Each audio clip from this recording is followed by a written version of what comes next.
Hello and welcome back to the channel. My name is Krashy, and today we're going to be diving into a video from the Pokemon Unite climbing guide. I got sent this video by a buddy, Ryan. Shout outs to you.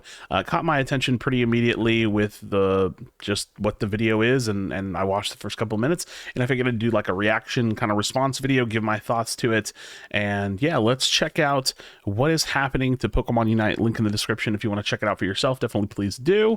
Yeah, let's get into it and see what's going on here. Pokemon have created a MOBA, and it is incredibly well designed with amazing concepts that really work. There's a reason why I and many other players have played thousands of matches of Pokemon Unite. However, the game has many shortfalls. I like the editing, which are poorly intended. In fact, a lot of them have great concepts that are being poorly executed. And if the execution of the concept was refined, this game would potentially be the biggest MOBA to ever exist. Let's pause. Okay. No, it would not ever be the biggest MOBA to ever exist. It could, however, be the biggest Pokemon game to ever exist. I think that the hardest thing of creating a MOBA in today's world, and this is very important, right, is that the MOBA genre has been out for like 10 plus years. You have to create an idea that's unique, that has a reason to stick around, that fills a hole in the market, and they actually did that. This is the only short form MOBA. Like, let that sink in. Every other MOBA that's actually around, that's actually good, they're all long form. They're all 30 plus minutes. They're, you know what I mean? They have this like kind of wave minion lane structure to the core, and this game is much more simple. 2 lanes, has a jungle, keeps some of the core gameplay aspects from MOBAs. It only has 3 abilities as opposed to like 4 in most traditional MOBAs. You don't have towers or lane minions and waves. You don't really have a core. You have like a home base. You have this scoring mechanic. So they did the thing that I think is probably the hardest thing about creating a new MOBA in, like the year 2023, 2024. Well, obviously it was before that time that the game actually came out. And if they just would give the game, there are some core tenets that you need for making a MOBA very, very good and very, very successful. I think that what we've seen is that they've ignored some of those core tenets of actually making a good MOBA, and they've just ridden off the back of the Pokemon IP to kind of fill in the gaps. But if you're just using it as like substitute tenets, right? Like, instead of actually making a good game, you just make like an okay game and it's a Pokemon game, then it's not as good as it could be if it was like a really good game and it was a Pokemon game. So, yeah. Let's talk about them, starting with number 1. And no, it's not the matchmaking. True. It's the ranking system itself. Matchmaking feels terrible because of how players are ranked. It should be exceptionally hard to reach the top rank, which we know as Masters. In fact, I feel like I should be struggling to hit the top rank. Yeah. The game is designed for people with below 50% win rate to climb to Masters and hit 600 ELO if they just play enough games. See, this is very kind. I give a lot of shout outs to you for doing this. I would have just shown the name. I don't care. Yeah, it's true. So here's the thing. Let's define a ranked mode really quickly. A ranked mode is a system where you are testing your skill versus other relatively skilled teammates and enemies in order to see if you can climb or deserve to climb higher. The only way to do that is to be evenly matched. The only way for you to be evenly matched is if the system knows how to evenly match you or to accurately place you. So yeah, if we're all, it's the sentiment of if everyone's special, then no one is. If we're all masters, if we're all 1600 eventually, then how could the matchmaking possibly give me a different teammate? Like if this player, we just identified it, right? This player right here is negative win rate, but they're 1631, and I'm positive win rate. I'm like 58% win rate this season, and I'm like just at 1600. Well, in the eyes of the actual ELO and the MMR, we're the same. But in the eyes of win rate, obviously we're very different. And win rate does matter. It's definitely it's a measurement of your ability to win consistently and to apply positive impact in your matches consistently over X amount of games. So your win rate doesn't really mean a whole lot when you have a low number of games. Your win rate means a lot when you have a lot of games, because it's the only consistent variable in your matches is you. And so yeah, the more your win rate, or the more games you have played, the more your win rate is very, very objective. And it's usually like current season win rate because it's a little bit more specific to the time period. So yeah, the ranking system can't accurately place your skill. It can't accurately determine how skilled you are because the system itself is inflating every single player. Yeah. This will inherently decrease the quality of our in-game experiences because it creates invalid data for MMR to determine if it's been a successful or an unsuccessful matchmaking process. Claims are made that 93% of matches have a fair MMR. But the issue is that this MMR is constructed on poor data, yielding poor claims. In order to get better quality data, we need more rank classes. So I feel like what he's saying is very simple, but I also feel like a lot of people won't understand it. It's, again, if the system is making us all seem very close in skill, even though we're not, then the matchmaking system can't possibly know that, right? Like, the matchmaking system is going to see similar numbers. It's going to, okay, they're similar skilled. It's going to treat them the same, and that's not great. Also, we know that the matchmaking system is just way too loose, right? Like, you can be 1600, 1800, 1900, like Chris Heroes, for example, and still catch an ultra player on your team. Like, that's a huge discrepancy in skill. And so the last thing that he said was, oh, in order for it, to be better, or however he worded it, you need more ranked classes. I don't actually think that's true, but I think he's on the right track, and I'm going to explain whenever he puts a visual on the screen what I mean. We need to split up the Masters class into 3. I don't think you need to. Masters, Elite, and Legends. So it's not that you need to split up the rank into 3, because this wouldn't actually serve to do anything other than to be a visual representation of more skill definition. It's not that you need to do this. Here's the thing. I think this is a good idea. I think this actually is a more prestigious seeming idea. I think the more ranks you have, the more prestige the system has, because you have to achieve it.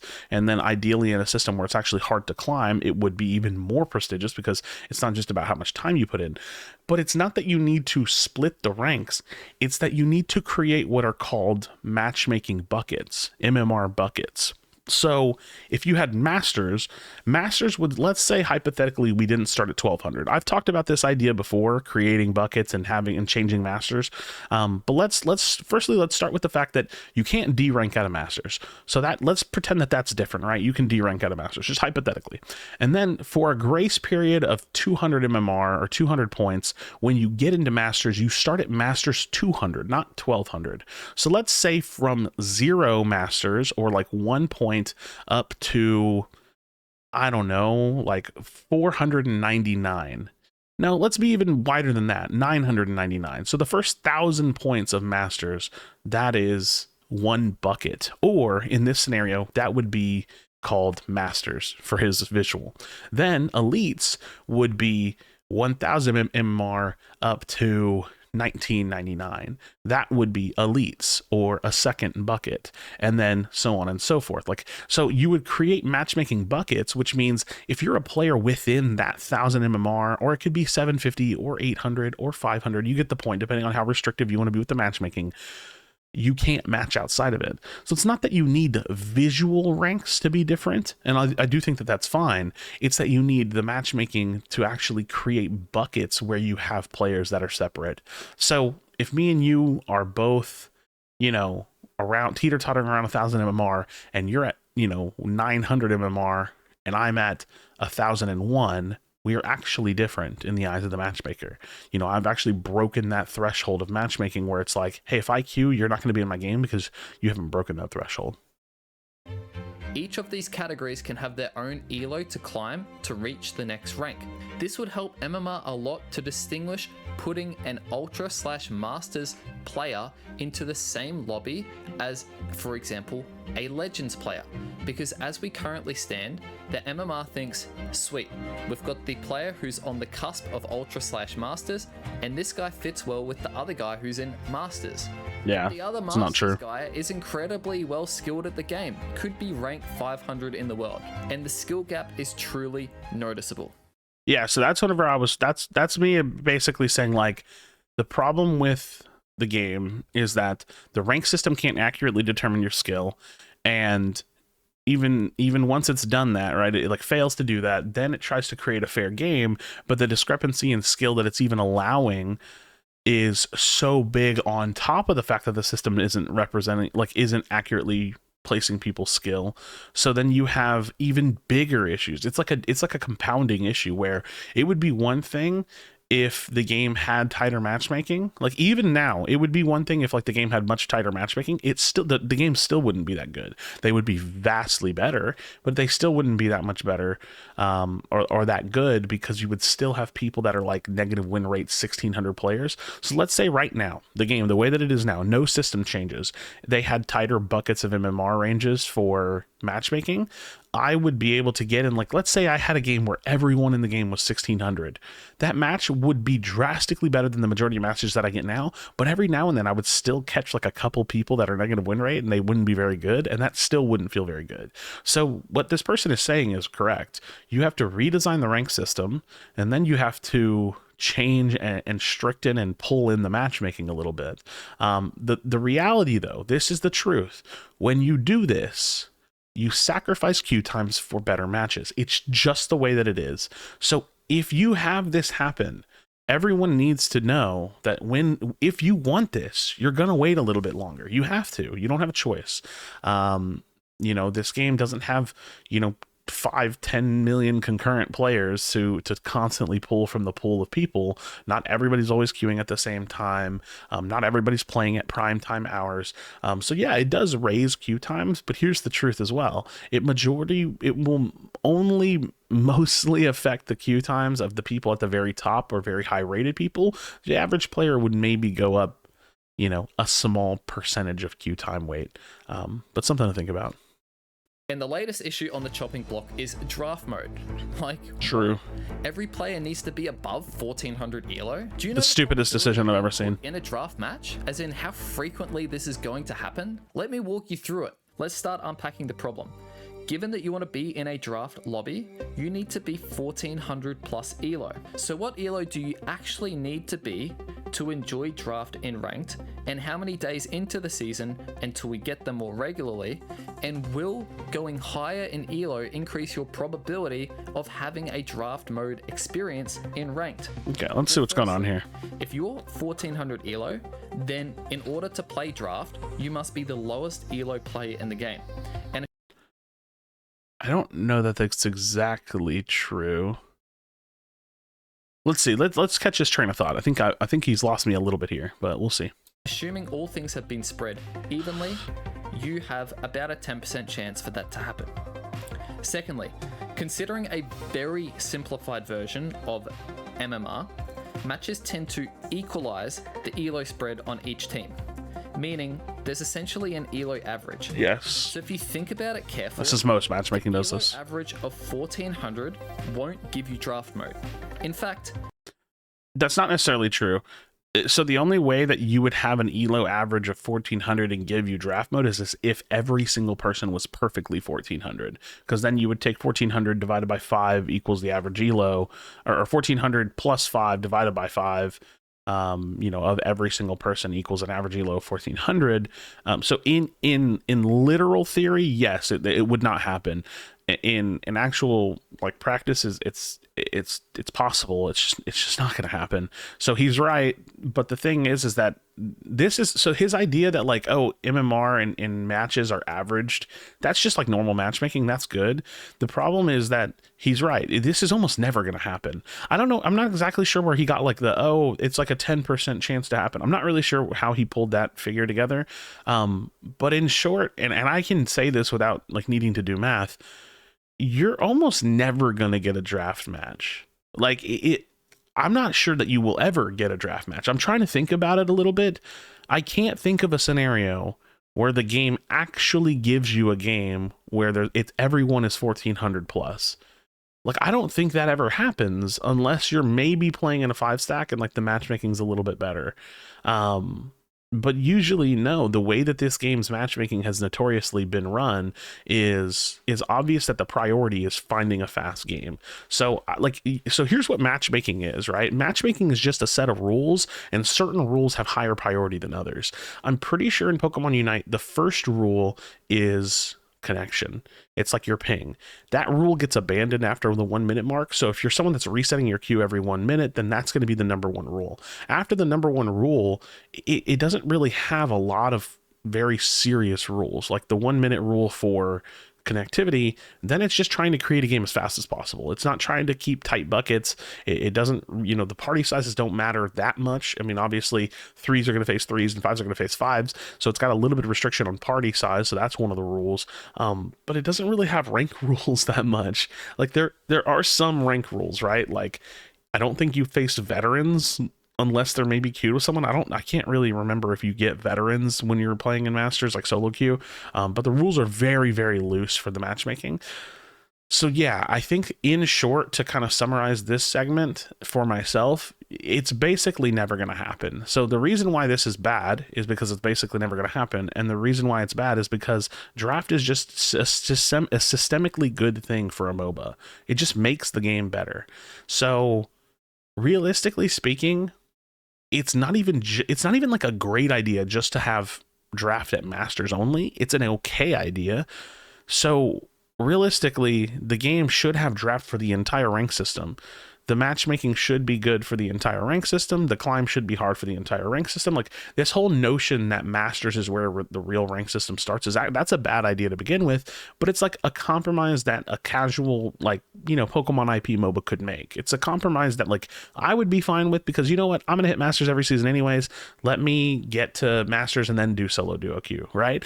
So everybody has always had this, we've kind of adopted this way of thinking where it's like, okay, well, ranked is never going to actually be good, but at least Masters Plus could be good, and then I'm fine with it because all I got to do is get to Masters first.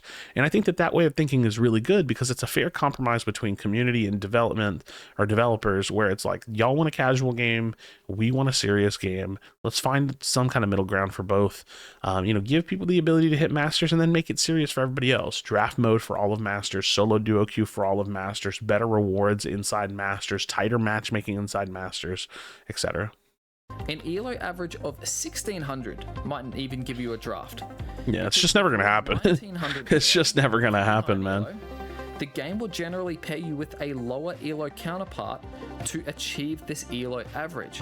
So you could be 1900. He's got a 1900 above me. With someone who's 1300 to hit the 1600 average. He's right. Because that person is lower than 1400, you don't get draft mode. Therefore, being a higher ELO won't necessarily increase your probability of getting draft into ranked, unless we see a change to the algorithm for MMR. To maximize the chances of draft, you'll need to get the average ELO to have a smaller range when we're calculating that average. Yeah, it's true. This, however, is going to bring in many issues, such as longer wait times for matches, or as I said, facing higher ping games because you need to be paired internationally to get that lower range achieved. I think the more appropriate way of facing this is to change the ranking system itself. Back to the first point. Yeah, that's the first thing that needs to happen. The CC.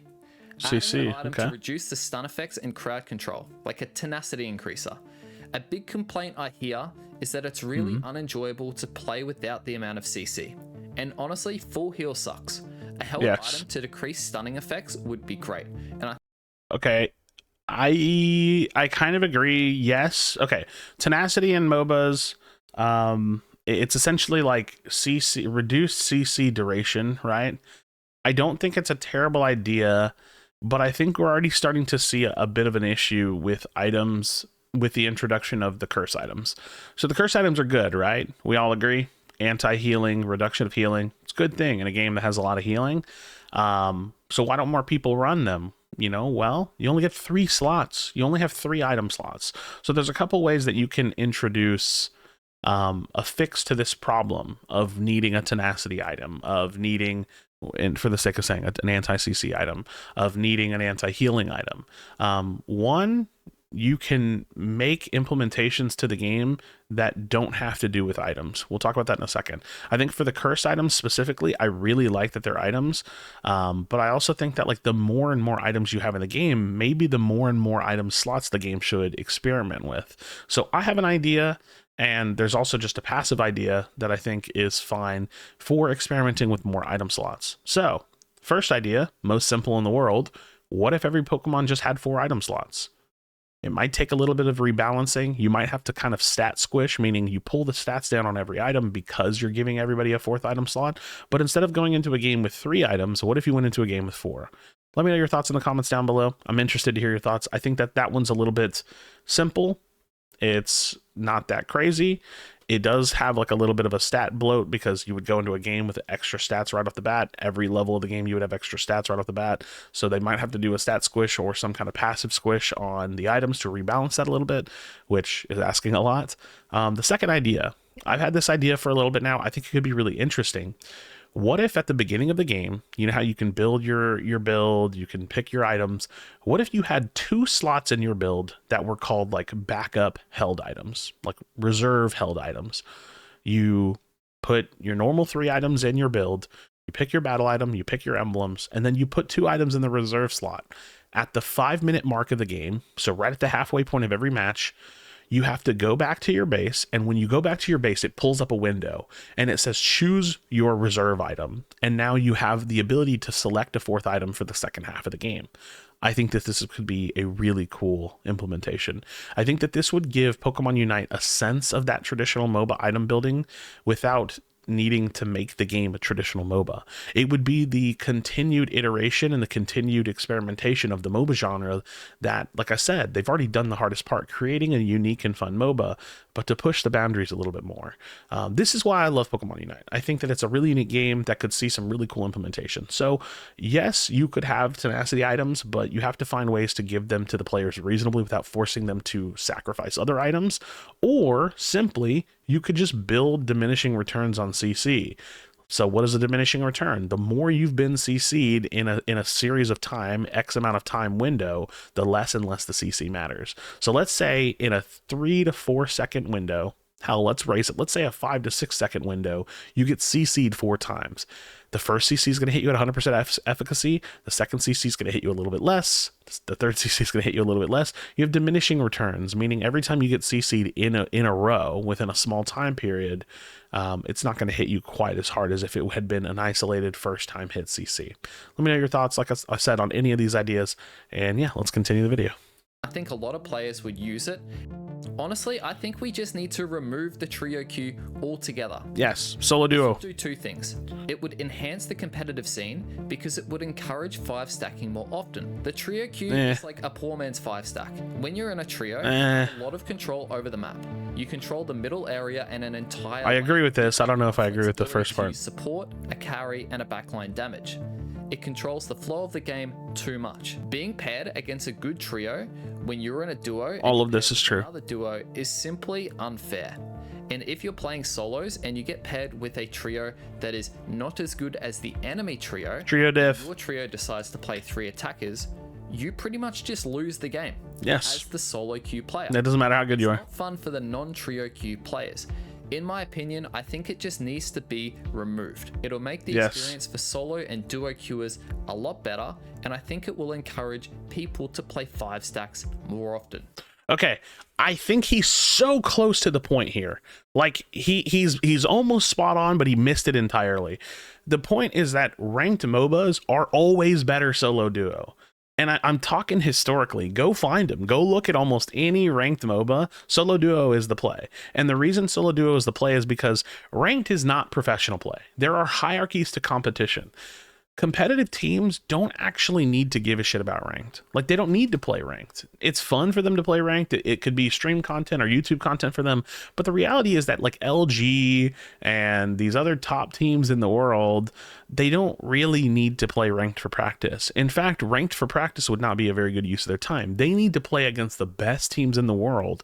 So how are they going to do that? They're going to play custom scrims. It's just the way they're going to do it. First and foremost, 99% of Unite's history, because this is true, actually it's 100% at this point, until we get draft, you can't even practice ranked, well, as of the second UCS season. You get my point. I'm off on a tangent. You can't even practice in ranked because there's no draft. So teams right now will never practice in ranked because there's no draft. So there's no way for them to practice. Even if there was draft, the matchmaking is not good enough for them to practice in ranked because they want to play the best teams in the world to get practice. They don't want to waste their time. So they're not practicing in ranked. Do I think that, you know, having draft in the game is going to incentivize 5-stacking? Yeah, I do. I think it's going to make 5-stack ranked better, but I think that the majority of people that play the game, think about this, the majority, like most players that play the game, they probably don't play in 5-stacks. I don't play in 5-stacks. You probably don't play in 5-stacks. And honestly, your friend that either plays or used to play Pokemon Unite, they probably don't play in 5-stacks either. On occasion, I have played in 5-stacks, sure. On occasion, you've probably played in 5-stacks. But the majority of our time and the majority of people that play the game do not play in 5-stacks. So why is this important? Because that means that you need to create a rank system that is for the majority of players. It's not a rank system that is meant to emulate the UCS. It's a rank system that's meant to emulate competitive play, but in a more accessible way. Solo duo ranking. That's the way you do it. Now, here's the part that he missed about this. It's not just to get rid of the influence of trio queue. It is. That's true. It's also to give the majority of players a leaderboard to grind. When you have trio queue, you'll never have solo queue players that can keep up with them realistically, unless you're Chris Heroes. Like on occasion, don't get me wrong, there's someone that can keep like pretty decently ranked, but here's the truth, and Chris Heroes has admitted this himself, he'll never hit rank 1. It's impossible. He can't do it. He can keep himself pretty high up. I think that's really, really impressive if I'm being honest, but he can't hit rank 1. And in an actual solo duo queue ladder, he could actually push for that. So not only does it make the matches better, not only does it remove the funky like queuing into duo into trio or queuing solo into trio matches, which it would give every single player something to grind for. But yeah, the downside is that you can't play with a third friend. I think that's a fair trade. Let me know. In the lobby, when we're selecting our Pokemon, why can't we be told if our teammates are in a duo queue or a trio queue together? I just don't understand the big secret. So that the duos paired are next to each other in that screen. But why can't we just be told with colored names or colored borders or something like that? It's such. See, again, I think that like this is fine. Like this is all fine. But if the whole game was just solo duo, then you wouldn't even need it, right? You would just assume that everybody's like solo or duo. Again, you could like in Heroes of the Storm. I could probably find a screenshot, but I'm too lazy at the moment. In Heroes of the Storm, when you load into a match, it shows you who's partied together. So you'll see the two people. Like it'll have an icon that shows that they're partied together.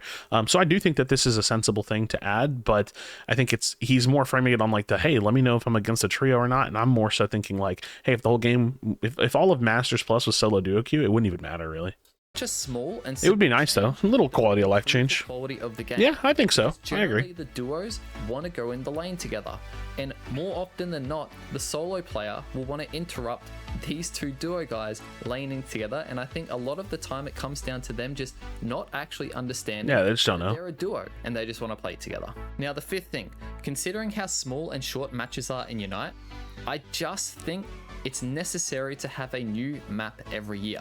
Nothing too crazy, just small changes enough to spice the game up. I'm watching this clip in the background. Season, I think, needs a new map. That's a pop-off. Otherwise, create a more complex map with a 15-minute match. Because as it stands, okay, so he's talking about should the game have a new map every year or create a more complex map with longer matches. That they're not going to do. They're not going to break the wheel. They're not going to reinvent the wheel on Pokemon Unite and create longer matches. I just don't see them doing that. I always had the idea that Pokemon Unite played a lot like Heroes of the Storm in the way that like I think that this game as a casual MOBA could actually really benefit from having a bunch of different maps. So you could do one of two things. So I'm agreeing on this point. I think that after you're playing thousands of matches of Thea Sky Runes, it gets kind of boring, right? Like you've got it figured out and it's just not that interesting anymore. Heroes of the Storm is like the only MOBA that's been played where the competitive scene and the rank scene uses like 10 or 12 maps. I'm not kidding. You actually play 10 or 12 different, like it's like 12 different maps, and every time you queue for ranked, it gives you a different one. I think that would work really well with Pokemon Unite. I really do. I think that if you had your remote stadium and there could be like its own gimmick of that map, and then you have Thea Sky Rooms, which has its own gimmick and like different kind of objectives, and then you have, a map that's only based on like the theme of like a certain city from Pokemon lore or like a certain gym. You have an entire map that's nothing but like rock themed or different kind of Pokemon themed, and it has, unique bosses and unique mechanics. I think that all of these things could be very, very cool. Like think about like a rock map where like at a certain portion of the game, like a certain point in the game, like the terrain changes, right? Or think about like I don't know, like a water map where there's like water slides or like waterfalls at certain points in the map, or like certain parts of the map that are like used for like traversing terrain, and like there's different objectives. Like there's ways that you can create a bunch of different maps for this game and have everybody play them, or simply you could make a new map every year. I think that that's possible. Yeah, it's possible. It takes a lot of work, and I think it's pretty hard to create a new map and a new way to play the game. But I do think that because of the nature of the 10-minute games, the more and more you play on a singular map, the more boring it gets. The 10-minute smaller map gets a little stale, and Yeah, I'm definitely I feeling agree. it the second time round using it in the second year. Theia Sky Ruins is feeling very bland for a lot of players, and it just doesn't help the game grow. Pokemon producers, please, we need a new map. For the love of God, it'd make the game so much better. I just think it would be like really appreciated. Small changes. A nerf to auto-attacking moves or skills that just lock on and do damage. These skills, Yeah, or sure auto-attacks, hits are I crazy. don't think should be doing any AoE damage, or if they are, it should be very, very minuscule. And they shouldn't be providing CC in that AoE damage. The reason why Pokemon like Dragapult and Glaceon are terrifying and just terrorizing the meta is because of their AoE ability with their skills and autos and how much damage they do. Yeah, sure hits could definitely use some love. I'm not gonna harp on that too much. Skill cap Pokemon. Don't get me wrong, I'm all for making the game more accessible. It brings in more people. Please, keep introducing low skill cap point and click moves. That's not the problem. Yeah, The I agree. problem is how strong these moves are. And you can So I was actually gonna maybe make a video about this from the Glaceon video that Jake made, Spraggles, but I decided against it because I just didn't have time to record it whenever I wanted to. In short, this is my opinion about sure hit moves. Yes, they're fine to have in the game. No, they shouldn't be super overpowered. My third point is that the reason why it's hard to balance these games or those kinds of moves is because this is a MOBA where you only have 3 abilities. So usually you have 4 dials, right? You have an ultimate dial, and even 5 if you count the passive. You have a passive dial, ultimate dial, and then 1, 2, and 3. In this game, you have passive dial, ultimate dial, and then moves 1 and 2. So if you nerf the hell out of the sure hit move, you got to find a compensatory buff somewhere, and that's hard to do when you have less dials to turn. I think it's some of the things that like people don't often think about. I think it's one of the things that's also a problem with CC, right? Is that like if more characters had a third move that was like anti-CC mobility, then it's like CC would matter a little bit less if everybody had a little bit of mobility, or if you had like a move that could break you out of CC, or if you had a move that was more defensive. Like, so it's another one of those things where it's like you kind of have to find ways to balance around the issue of the game actually just having one less move than most MOBAs, and that's a little bit of a challenge. You can see it at Worlds, and you can see it in a competitive scene. These Pokemon are being used the most at the competitive True. level. This is Very true. The highest skilled players using the lowest skill cap Pokemon because of how strong they are. Ooh, that hurts. I actively promote new players to use low skill cap Pokemon, but they shouldn't be the strongest in the meta. We should be rewarding high skill cap Pokemon for high skill cap players. Another thing is some more communication from the developers. Yeah, We I mean, haven't this is really always heard nice. anything since like Mewtwo Y, which is very confusing. Like, just let us know what's going on with the game. El Chico Eevee shouldn't be doing all the decoding Dude, and true. getting leaks to inform the community. It's actually crazy how much someone like El Chico Eevee does. Oh my god, he's getting clapped. Or something like that. It just more communication, let people know what's going on. That way it builds a community of trust and we know what we can anticipate rather than having to get some dude to do some data mining and inform everyone. Yeah, it's a bit frustrating. To the end, let me know if you think I've left anything out or if I'm being too harsh on any of these points. Nonetheless, let's enjoy the game as we've got it, because when our X licenses come back, the meta is not going to be in the fantastic spot it's currently in. Yeah, I think this next season's gonna suck. Like, to put it shortly, I think draft is gonna be non-existent. Basically, I think that EX mons are gonna suck for the majority of the season. for all of the season. And yeah, I think that's the thing with Pokemon Unite. It's always been so close. You know, at a certain point, I just kind of gave up expecting Pokemon Unite to be a good game. It's just a fine game, right? Like, I think everybody knows, like everybody, dude, I've never met anybody that disagrees with this. If this game wasn't Pokemon, it probably would be dead. That's just the truth. I don't think people would play it, but they have crazy pull with the IP. But it could be so much better. So, friends, that's my thoughts on it. Drop a like on the video, subscribe for future Pokemon Unite content. Yeah, let me know, or go give this guy a sub and a follow, a like. I liked it at minimum. I've never seen, you know, yeah, I've never seen his videos, but this is a solid one, and I agree with most points. So, friends, thank you so much for watching. As always, be sure to be kind of one another. Tell someone you love them, and I'll see you on the next video.